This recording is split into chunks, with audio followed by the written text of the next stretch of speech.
Doctor Ambedkar ने स्पष्ट कहा था, जो हमारे माननीय मंत्री जी ने भी सत्ता पक्ष से वो बात रखी और कहा था, संविधान कितना भी अच्छा हो, यदि उसे लागू करने वाले लोग अच्छे नहीं होंगे तो परिणाम अच्छे नहीं निकलेंगे।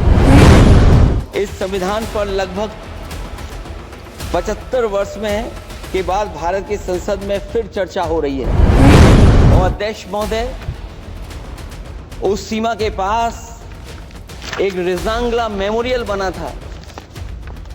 हमारे सरकार के लोग ये जानते होंगे कि जिस समय ये बात उठी लद्दाख को लेकर के, उस रिजांगला के मेमोरियल को तोड़ दिया गया। आज वो रिजांगला मेमोरियल वहां नहीं है। तो हमारी आज 75 साल बाद सीमाएं कितनी सुरक्षित हैं? क्या लद्दाख की वो फिंगर्स जहां पर हम पहले थे, क्या हमारी फौज वहीं खड़ी है कि नहीं खड़ी है? अगर आप रिजांगला मेमोरियल जानते होंगे तो लद्दाख की वो सीमाएं जो हमारे देश के अंदर थी, क्या हमारी सीमा वहां तक है कि नहीं है? आज अगले मैडम बधाई, बहुत जबरदस्त। अध्यक्ष महोदय, मैं आपका धन्यवाद देना चाहता हूं।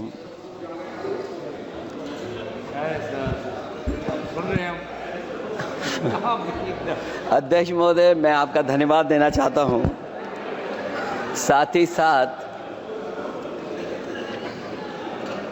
इस सदन में जो 75वें वर्ष पर संविधान की बहस शुरू हुई है, जहां सत्ता पक्ष से माननीय रक्षा मंत्री जी उन्होंने अपनी बात रखी। अभी कांग्रेस पार्टी की नवनिर्वाचित सांसद उन्होंने अपनी बात रखी। उसके बाद अध्यक्ष महोदय, मुझे बोलने का मौका मिल रहा है। मैं सबसे पहले लाखों लाख लोग जो भारत देश की आज़ादी में जिन्होंने अपनी जान न्यौछावर कर दी, देश आज़ाद हुआ। आज़ादी के बाद बाबा साहब भीमराव अंबेडकर जी और तमाम हमारे वरिष्ठ लोगों ने इस संविधान को देने का काम किया। मैं उनको याद करने के साथ साथ जो आज 13 तारीख, जिस दिन हम आप सदन में बैठे हैं, एक ऐसी घटना घटी थी, अगर उस समय सुरक्षा कर्मियों ने अपनी सूझबूझ के साथ, बहादुरी और साहस के साथ अगर उन आतंकवादियों को मुकाबला न किया होता तो हमारे देश के बहुत सारे महत्वपूर्ण नेता जो उस समय सदन में थे, न जाने क्या परिस्थिति बनती। मैं उन बहादुर जिनकी जान गई उनका याद करता हूं, वहीं श्रद्धांजलि भी देता हूं। मैं इस संविधान की चर्चा पे जहां खड़ा हुआ हूं, मैं बाबा भीमराव अंबेडकर जी उनको श्रद्धांजलि अर्पित करते हुए, जिन्होंने संविधान को देने का काम किया। हमारा संविधान जो तैयार हुआ है, उनकी प्रबुद्ध दृष्टि का परिणाम है कि हमारे पास न्याय, स्वतंत्रता, समानता और बंधुत्व के सिद्धांतों पर आधारित एक महान संविधान हमें मिला है। भारत राज्यों का एक संघ है और हमें विविधता में एकता पर गर्व है। ये हमारा संविधान ही है जिसने भाषाई, क्षेत्रीय, धार्मिक और जातीय विविधता वाले हमारे देश को एक साथ रखा है।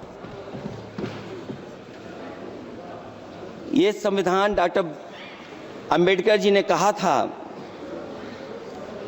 कि संविधान की सफलता इस पर निर्भर करेगी कि हम उसके अनुसार कैसे काम करते हैं।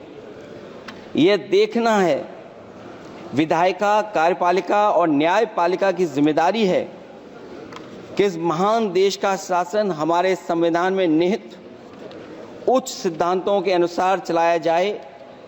डॉक्टर अंबेडकर ने कहा था मैंने तो संविधान निर्माण का दायित्व बहिष्कृत वंचित वर्गों को अधिकार दिलाने के लिया है। ये वही संविधान है जो समय समय पर हमारा रक्षा कवच बनता है।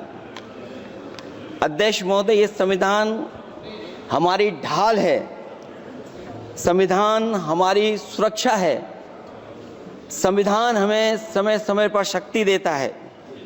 संविधान ही देश की 90% शोषित, उपेक्षित, पीड़ित, वंचित जनता के अधिकारों का सच्चा संरक्षक है। ये संविधान ही हमारा बड़ा मददगार है। इसलिए ये हमारे जैसे लोग और देश के कमजोर लोगों के लिए और खासकर पीडीए के लिए संविधान की रक्षा जन्म मरण का विषय है। संविधान ही लोकतंत्र की प्राणवायु है और जहां बाबा साहब भीमराव अम्बेडकर जी ने इतना शानदार अच्छा संविधान दिया,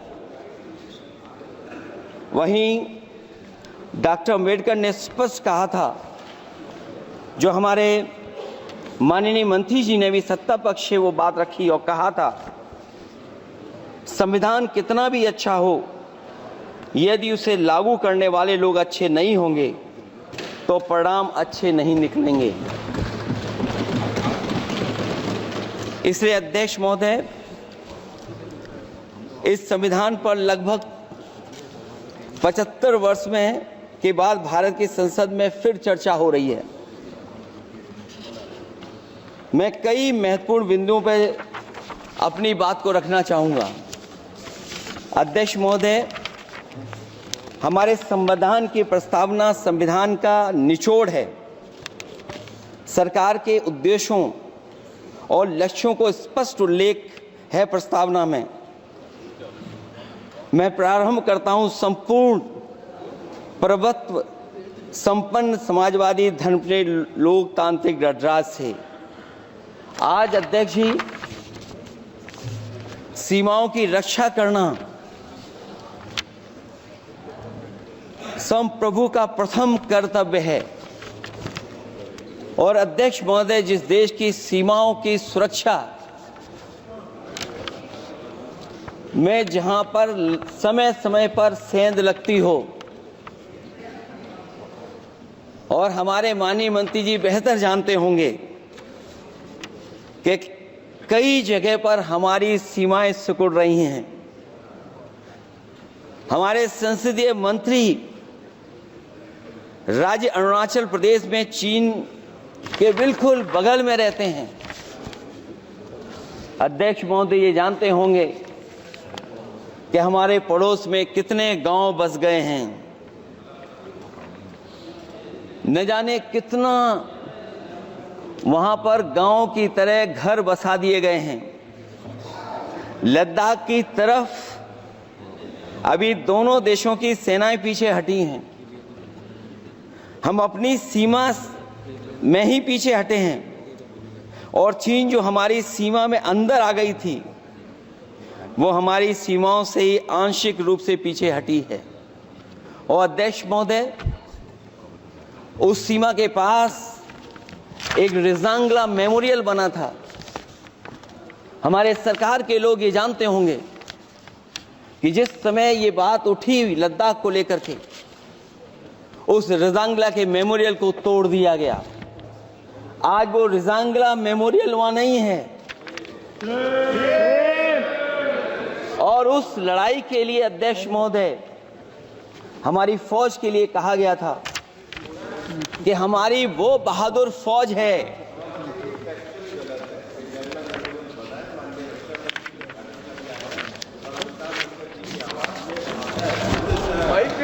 अध्यक्ष महोदय, यही तो फर्क है। कहां पर था, कहां पर बना अब। और अध्यक्ष महोदय, मैं सरकार को बताना चाहता हूं, अध्यक्ष जी, मंत्री जानते होंगे, मंत्री जी, केवल 12 किलोमीटर सड़क बनी थी और पड़ोसी देश ने क्या क्या नहीं कहा गया, और वो समय आएगा जब हमें मानसरोवर और कैलाश पर्वत पे जाने के लिए भी वो देश हमें रोकने लगेगा। तो हमारी आज 75 साल बाद सीमाएं कितनी सुरक्षित हैं? क्या लद्दाख की वो फिंगर्स जहां पर हम पहले थे, क्या हमारी फौज वहीं खड़ी है कि नहीं खड़ी है? अगर आप रजांगला मेमोरियल जानते होंगे तो लद्दाख की वो सीमाएं जो हमारे देश के अंदर थी, क्या हमारी सीमा वहां तक है कि नहीं है? आज नहीं है। ये देश समाजवादी गणराज्य बने। समाजवाद का सरल शब्दों में अर्थ है कि समता और संपन्नता हो, लेकिन देश में अध्यक्ष महोदय 2014 के बाद विषमता जिस तेजी के साथ बढ़ी है उसकी कल्पना भी नहीं की जा सकती है। 140 करोड़ में से 82 करोड़ सरकारी अन्न पर जिंदा हैं। अध्यक्ष महोदय, जो देश को ये कहते हो कि हम दुनिया की सबसे तेज रफ्तार पे चलने वाली अर्थव्यवस्था बनने जा रहे हैं, 3 पर पहुंच गए और ऊपर जाएंगे। मैं सरकार से कहना चाहता हूं कि जब 82 करोड़ सरकारी अन्न पर जिंदा हैं और दूसरी तरफ देश की संपूर्ण संपत्ति के 2/3 हिस्से पर कुछ परिवारों का कब्जा है, अगर सरकार में ये बहादुरी और हिम्मत है तो इस 60% गरीबी के रेखा से नीचे रहने वाले लोगों की पर कैपिटा इनकम क्या है? अगर आपकी अर्थव्यवस्था ऊंचाई पर जा रही है तो हमारे जो गरीब लोग हैं, जो 60% गरीब लोग हैं, उनकी पर कैपिटा इनकम क्या है? और जहां समय समय पर सरकार अपने आंकड़े देती है, कम से कम ये आंकड़े भी दे दे कि गरीबी रेखा पर जो नीचे रहने वाले लोग हैं उनकी पर कैपिटा इनकम क्या है। इससे स्पष्ट हो जाएगा कि 5% लोगों की पर कैपिटा इनकम क्या है। हमारा प्रेमबली कहता है कि धर्म निरपेक्ष गणराज्य बने, राज्य की निगाह में सभी धर्म सम्मान हैं। हमारा सेकुलरिज्म हमें रिलीजियस इक्वलिटी का रास्ता दिखाता है। यही ना अर्थ इसका है। क्या इस पर सरकार अमल कर रही है? देश के 20 करोड़ से ज्यादा अल्पसंख्यकों के, विशेषकर मुसलमानों को दूसरे दर्जे का नागरिक बनाने का प्रयास चल रहा है। उन पर हो रहे अत्याचार प्रतिदिन बढ़ते जा रहे हैं। उनकी संपत्ति को लूटा जा रहा है, हत्याएं की जा रही हैं, घर तोड़े जा रहे हैं, उनके पूजा स्थलों पर कब्जा प्रशासन की मदद से किए जा रहे हैं। अगर ये धर्मनिरपेक्षता, तो धर्म शासित राज्य की क्या परिभाषा है? और हाल ही में हम लोगों ने अध्यक्ष महोदय उदाहरण देखा है कि किस तरीके से उत्तर प्रदेश में कई महत्वपूर्ण जगह पर इस तरह की घटनाएं जानबूझ करके की गई। मुझे याद है उस समय, जिस समय उत्तर प्रदेश का इलेक्शन चल रहा था, बहुत से लोगों को वोट डालने का अधिकार जिनको था, उनको अधिकार से रोका गया और जो लोग वोट डालने जा रहे थे उन्हें डराया धमकाया जा रहा था। ऐसे इंतजाम किए गए थे कि ये वोट डालने के लिए वोट बूथ तक न पहुंच पाए। वो तस्वीरें अध्यक्ष महोदय न केवल हम लोगों ने देखी, बल्कि पूरे देश और दुनिया ने देखी होंगी कि किस तरीके से उत्तर प्रदेश की सरकार के प्रशासन के इशारे पर एक पुलिस के अधिकारी ने महिलाओं को वोट से डालने से रोका और रिवॉल्वर दिखा करके कहा कि वोट डालने नहीं जाओगे। मैं उन बहादुर महिलाओं को बधाई देना चाहता हूं कि उन्होंने परवाह नहीं की। उन्होंने कहा कि इससे कुछ जान जाने वाली नहीं, अगर जान भी जाएगी तो हम वोट डाल करके आएंगे। क्या यही लोकतांत्रिक गणराज्य है? सच्चे लोकतंत्र में जनता संतापूर्वक मतदान के माध्यम से अपनी सरकार चुनती है। क्या हम सही अर्थों में लोकतांत्रिक व्यवस्था में जी रहे हैं, जहां सरकार मशीन और सरकारी मशीनरी के जरिए जहां चाहे अपनी सरकार बना लेती है, जनता के मत का कोई अर्थ नहीं रखे हैं, वह लोकतंत्र नहीं कहा जा सकता है। यह व्यवस्था जब तेजी से लोकतंत्र में तानाशाही की तरफ बढ़ रही है, हिटलर ने भी तो जनता द्वारा चुने जाने के बाद संविधान में संशोधन करके तानाशाही कायम कर दी थी। हमारी सरकार भी उसी के समांतर चलने का प्रयास कर रही है। अध्यक्ष प्रस्तावना में अध्यक्ष महोदय सामाजिक, आर्थिक और राजनीतिक न्याय दिलाने की बात है। अध्यक्ष महोदय, मैं जब सरकार की तरफ से माननीय मंत्री जी को सुन रहा था, उन्होंने जाति जनगणना को लेकर के कहा कि जाति जनगणना कराना चाहें तो करा लें। हम लोग तो उस पक्ष के धर लोग हैं, अगर आप करा सकते हैं तो आप कराइए। नहीं अध्यक्ष महोदय, जब कभी भी हम लोगों को मौका मिलेगा तो जाति जनगणना कराने का काम हम लोग करेंगे। सामाजिक न्याय समाज के अनुसूचित जाति, अनुसूचित जनजाति और अन्य पिछड़े वर्गों को न्याय दिलाने का बड़ा अस्त्र आरक्षण था, उसे समाप्त कर दिया गया है। आउटसोर्सिंग और कॉन्ट्रैक्ट बेसिस पर थोड़ी बहुत नौकरियां जो दी जा रही हैं, उनमें दलितों और पिछड़ों का कोई आरक्षण नहीं है। शिक्षण संस्थाओं और विश्वविद्यालय में प्रोफेसर्स और वाइस चांसलर के चयन के समय इनके आगे लिख दिया जाता है, एक नया शब्द का इजाद हुआ, NFS, नॉट फाउंड सुटेबल। सरकारी उपक्रम भेज दिए, प्राइवेट उपक्रमों में कोई आरक्षण नहीं है। अध्यक्ष महोदय, शिक्षा मंत्री जी सूची जारी करें, और अगर ये बात कहीं भी गलत है तो शिक्षा मंत्री जी सूची जारी कर दें। देश के सभी केंद्रीय विश्वविद्यालयों के वाइस चांसलर की ओर प्रोफेसर की एक, मैं तो कहूंगा अध्यक्ष महोदय कि शिक्षा मंत्री जी अगर ये सूची जारी कर दें कि जितनी भी सेंट्रल यूनिवर्सिटीज हैं और उनके माध्यम से जितने भी प्रोफेसर्स का अपॉइंटमेंट हुआ है, सब बात साफ हो जाएगी। आप केवल देश के 10% लोगों को ही ख्याल रख रहे हैं, बाकी 90% लोगों का आप ख्याल नहीं रख पा रहे हैं। और जाति जनगणना कभी जाति में भेदभाव नहीं बढ़ाएगा। अध्यक्ष महोदय, जाति जनगणना जातियों के बीच दूरियां कम करेगा और तमाम हमारे ऐसे समाज के लोग जिनको न्याय नहीं मिला, जिनको अधिकार नहीं मिला है, अध्यक्ष महोदय, कम से कम जाति जनगणना के बाद उन्हें अधिकार और सम्मान दिलाने का काम भी हो सकेगा। इसलिए हम इसके पक्ष में हैं। आर्थिक न्याय के बगैर न सामाजिक न्याय मिल सकता है और न राजनीतिक न्याय मिल सकता है। गरीबी का नाजायज लाभ उठाकर धन्ना सेठों की सरकार चुनाव में पैसा बांटकर राजनीतिक न्याय का भी अपहरण कर लेती है। कर्ज में डूबी बड़ी आबादी महाजन के दबाव में अपनी इच्छा के खिलाफ वोट देने को विवश हो जाती है।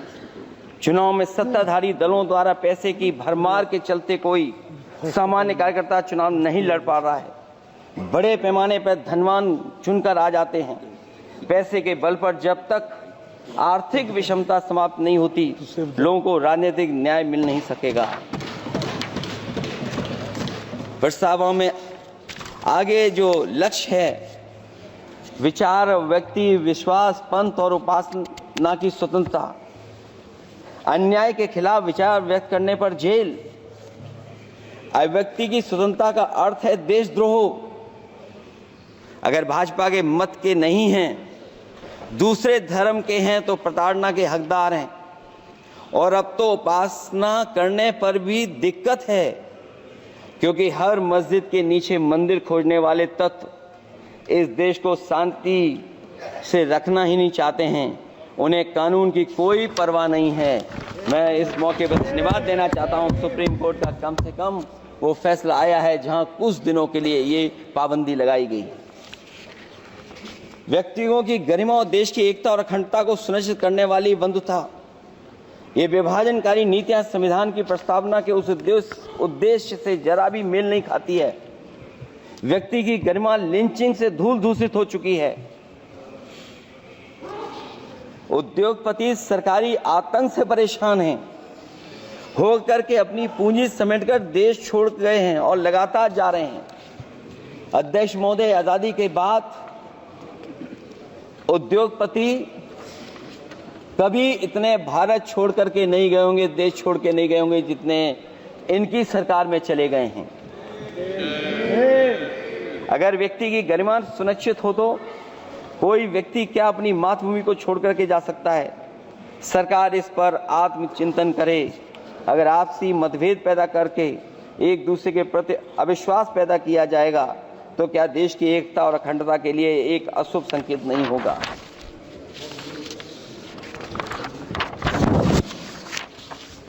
अध्यक्ष महोदय, आर्टिकल 14 कानून के समक्ष समानता, भारत के अंदर किसी भी व्यक्ति को राज्य कानून के समक्ष समानता को डिनाई नहीं कर सकता है। हो क्या रहा है, एक ही कानून कुछ लोगों के लिए अलग है और दूसरों के लिए अलग। अगर सत्ता पक्ष का व्यक्ति गेरुआ गमछा पहनकर गालियों को गाली दे दे तो जी हजूरी और दूसरा न्याय मांगने जाए तो उसे लाठी, क्या ये अनुच्छेद 14 का अनुपालन हो रहा है? अध्यक्ष महोदय, किसी भी व्यक्ति को उसके जीवन और दैहिक स्वतंत्रता से कानून सम्मत प्रक्रिया के बगैर वंचित नहीं किया जा सकता। ये सबसे महत्वपूर्ण मौलिक अधिकार है, लेकिन सबसे ज्यादा इसी का दुरुपयोग हो रहा है। फर्जी मुठभेड़ में हत्याएं, जेल के अंदर हत्याएं और पुलिस अफरीक्षा में हत्याएं। आदमी कहीं भी सुरक्षित नहीं है। ईडी का तो ऐसा कानून बना दिया गया है कि बिना एफआईआर, बिना नोटिस किसी को भी बंद कर दो। लोकतंत्र फासिज्म में बदल रहा है। और अध्यक्ष महोदय, क्योंकि उत्तर प्रदेश की चर्चा सत्ता पक्ष से भी हुई, जो हालात उत्तर प्रदेश में हैं, ऐसे हालात कभी किसी ने पहले नहीं देखे।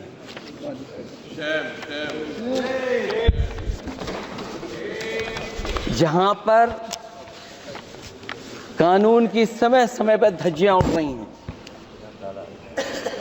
और अध्यक्ष महोदय, केवल एक घटना नहीं मैं कहना चाहता हूं, ऐसी तमाम घटनाएं हैं जिनके बारे में मैं कह सकता हूं। आजादी के बाद अगर हम 75वें वर्ष में इस बात पर चर्चा करें संविधान पर, और आए दिन लोगों को न्याय मांगने के लिए आत्मदाह करना पड़े, तहसील हो वहां पे आत्मदाह, जिलाधिकारी हो वहां पे आत्मदाह, न्याय मांगने के लिए अगर मुख्यमंत्री आवास में जाना पड़े वहां पे आत्मदाह। सोचिए हम किस दिशा में जा रहे हैं। और अध्यक्ष महोदय, किसने नहीं देखा कि टीवी पे चलते हुए लोगों की जान ले ली गई? लाइव देखा है सबने। ये कहां का न्याय है?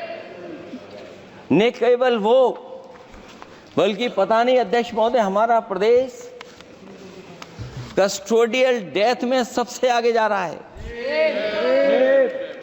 महिलाओं के उत्पीड़न में सबसे आगे जा रहा है। ये मैं नहीं कह रहा हूं, अध्यक्ष महोदय, ये सरकार के आंकड़े बता रहे हैं। और न केवल इन चीजों में आगे जा रहा है, बल्कि आजकल जो नए जमाने का डिजिटल इंडिया है, अगर साइबर अपराधों में सबसे आगे कोई प्रदेश दिखाई दे रहा है तो वो उत्तर प्रदेश दिखाई दे रहा है।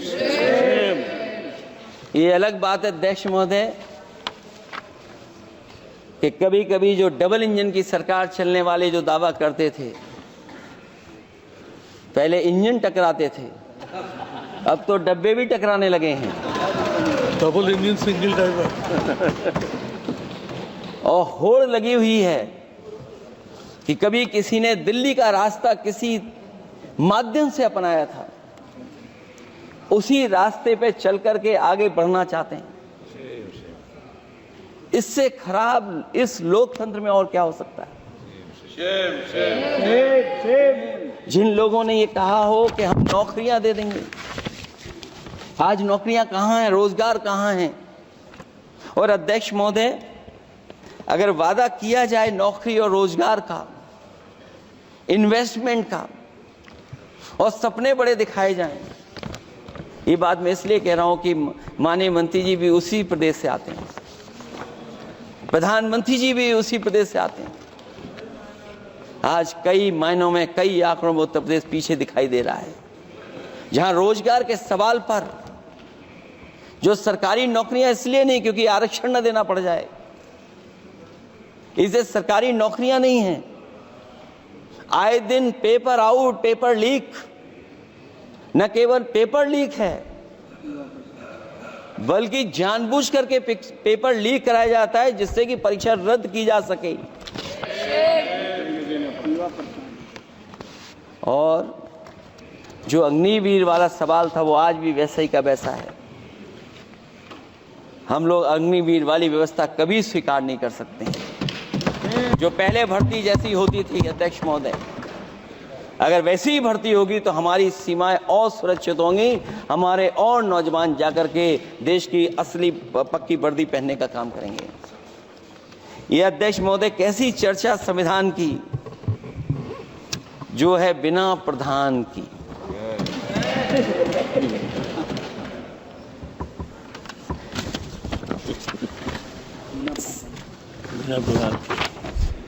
अध्यक्ष महोदय, इस सरकार में जो लोकतंत्र के साथ खिलवाड़ हुआ है, इतना कभी खिलवाड़ नहीं हुई होगी।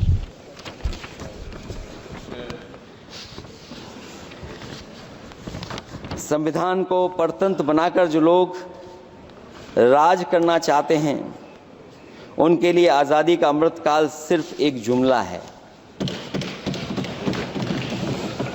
और अंत में मैं सिर्फ एक ही बात कहना चाहता हूं कि संविधान बचेगा तो न्याय बचेगा, और न्याय बचेगा तभी सबको बराबर मान सम्मान, सबको बराबर मौके मिलेंगे, भेदभाव भी मिटेगा। और भेदभाव का भाव भी इसलिए आज फिर से संविधान को बचाने के लिए एक और करो या मरो आंदोलन की जरूरत है। इसलिए अध्यक्ष महोदय, हम आपको भरोसा दिलाते हैं, पिछले चुनाव में भी बहुत सारे सत्ता पक्ष के माननीय लोग ये कहते थे कि हमें इतनी सीटें मिल जाएंगी तो हम संविधान बदल देंगे। अध्यक्ष महोदय, मैं आपके माध्यम से जनता का धन्यवाद देना चाहता हूं कि उन्होंने 400 पार के नारे को गिरा दिया और विपक्ष को इतनी ताकत दे दी कि इनकी जो सपना था संविधान बदलने को, उस सपने को तोड़ने का काम किया। अध्यक्ष महोदय, बहुत सारे साथी इधर के ही उधर हैं, अगर उधर वाले इधर आ गए उसी दिन ये सत्ता से बाहर हो जाएंगे। अध्यक्ष महोदय, आखिरी में मैं कुछ लाइनें कहकर के अपनी बात खत्म करना चाहता हूं। न मेरा है न तेरा है, ये हिंदुस्तान सबका है। नहीं समझी गई ये बात तो नुकसान सबका है। हजारों रास्ते खोजे गए उस तक पहुंचने के, मगर पहुंचे हुए ये कह गए भगवान सबका है। जो इसमें मिल गई नदियां वो दिखाई नहीं देती महासागर बनाने में, मगर एहसान सबका है। अनेकों रंग खुशबू नस्ल के फल फूल पौधे हैं, मगर उब्बन की इज्जत आबरू ईमान सबका है। हमें उम्मीद है कि इस चर्चा के बाद बाबा साहब भीमराव अंबेडकर जी का दिया हुआ संविधान को बदलने का सपना नहीं देखा जाएगा। साथ ही साथ डॉक्टर राममनोहर लोहिया जिन्होंने समाजवादी आंदोलन का रास्ता दिखाया, नेताजी ने जो संघर्ष कर करके हम लोगों को उस जगह पहुंचाया, वहीं लोकनायक जयप्रकाश जी ने इस देश को आगे बढ़ाने के लिए समय समय पर संपूर्ण क्रांति का आह्वान देकर के जागरूक किया। मैं उन सबको याद करते हुए एक बार फिर अध्यक्ष जी आपका बहुत बहुत धन्यवाद देता हूँ।